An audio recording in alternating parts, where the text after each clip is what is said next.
Live from downtown Detroit, Local 4 News at 11 starts now.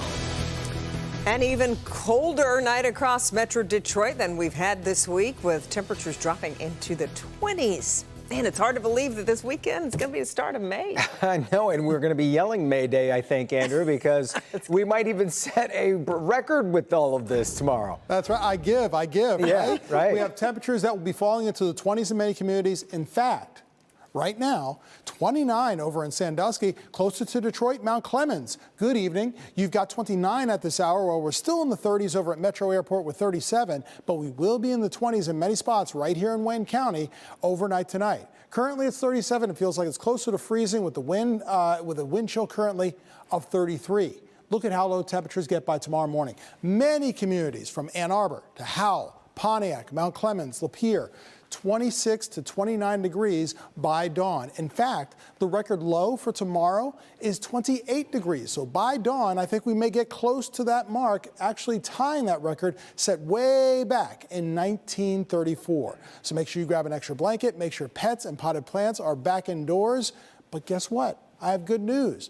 A rebound in temperatures as early as tomorrow afternoon. We'll talk more about that, your weekend forecast, your 7-day forecast in minutes. Okay, Andrew. New at 11, Ford Motor Company is cutting more than 500 jobs. The Dearborn automaker says adjustments in the engineering department include cutting 350 salaried employees, along with 230 agency positions. Ford did not say how many of those jobs are in Metro Detroit. The news comes after the company posted a $3.1 billion loss in the first quarter. The automaker is attributing the losses primarily to its investment in EV startup Rivian and supply chain issues.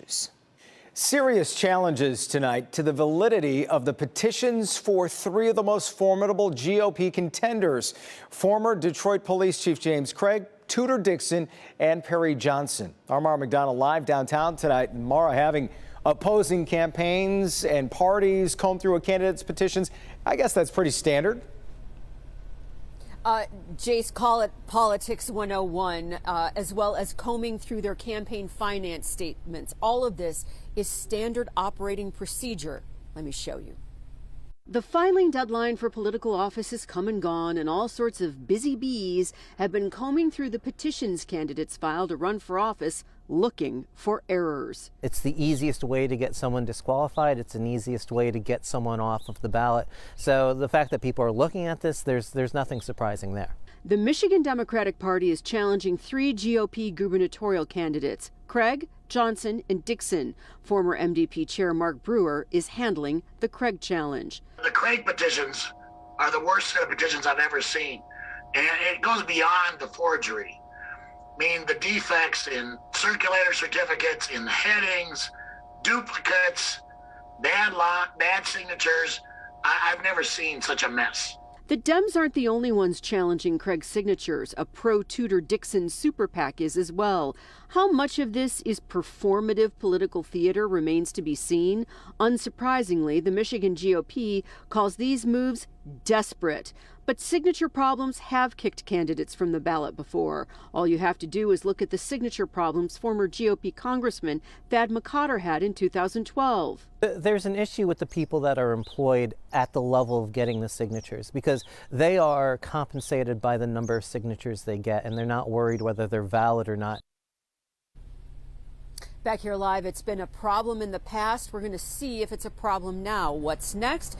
These campaigns that have had these challenges filed, they get to respond, and the State Bureau of Elections is going to have to take a look at it, do a deep dive. I think we're going to have a decision on where this all shakes out probably by the end of May. We're live downtown tonight. I'm Mara McDonald, Local 4. Either way, setting up for a fascinating election season. All right, Mara. New body cam video shows the moments leading up to the deadly police shooting of a Roseville school custodian. Jennifer 715, we're at 12 in Grossbeck. What do you need shut down? Hey, drop the knife. Drop the knife. Officers shot 57-year-old Frank Robles a total of 9 times when he refused to drop a 4-inch fish filleting blade as he approached police. It all started yesterday when Robles crashed head-on into this truck on Grossbeck near 12 Mile. The officer who shot Robles has been with Roseville Police for 5 years. Today we asked the sheriff, what's police policy in this type of situation? And let's just be honest, I mean, we have the luxury of reviewing this whole thing from our office. It's a whole different environment being out there and being confronted and having to make these type of decisions. Right now, 2 officers are on paid leave while the Macomb County Sheriff's Office handles the investigation. A boy is recovering tonight after he was hit in a drive-by shooting on Detroit's west side. It happened overnight on Stout near 7 Mile and Evergreen. Police tell us someone with an assault rifle fired into the boy's home. The child was hit in the lower back while sleeping in his bed. Police say 4 other children and their mother were inside the home when that shooting happened. Tonight, Detroit Police Chief James White says he's frustrated by the violence. And once again, we're talking about our babies. One of Detroit's babies that's been shot, sleeping in their bed, something that, you know, you want your kids to do to feel safe in their homes. This is unacceptable. We need the community's help. Police say they need help because they don't have any real leads on the shooter and they need witnesses to come forward. If you can help, call Crime Stoppers, 1-800-SPEAK-UP. Right now, police are looking for a group of men who stormed inside a local high school and started a massive fight. This is viral video here showing the incident yesterday inside Oak Park High School. The school says 8 to 10 men pushed past security and staff and started fighting students and teachers. There were not any reports of any injuries, but the fight was so bad, in-person classes were canceled at the high school today. No word on if the school will be canceling classes tomorrow.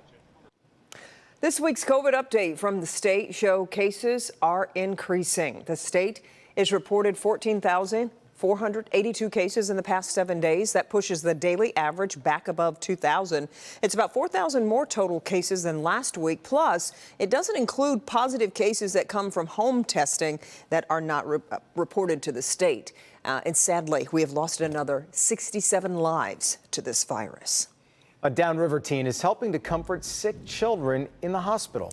After raising money for supplies, Nina Lomas enlisted her friends and classmates at Trenton High School to help make blankets to be delivered to children's hospitals throughout our area.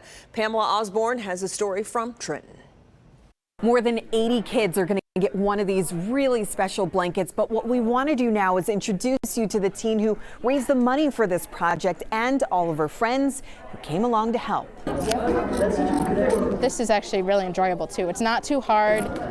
It's something quick and easy.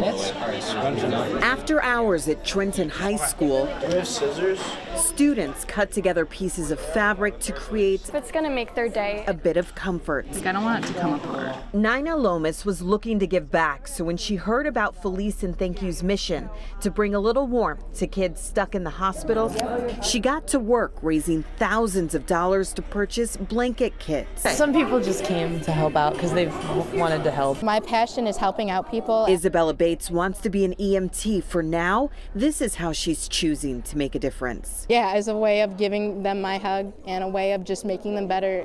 Not making them better, but, you know, giving them positives and telling them it's going to be okay. These blankets, so much more than something soft to snuggle up with. Each one is going to come with a QR code so kids in the hospital can scan it and see the special message left behind. Hi, we are the National Honor Society from Trenton High School and Roosevelt High School, and we made this blanket and hopefully it brightens your day. On top of that message, these teens want the kids to know this.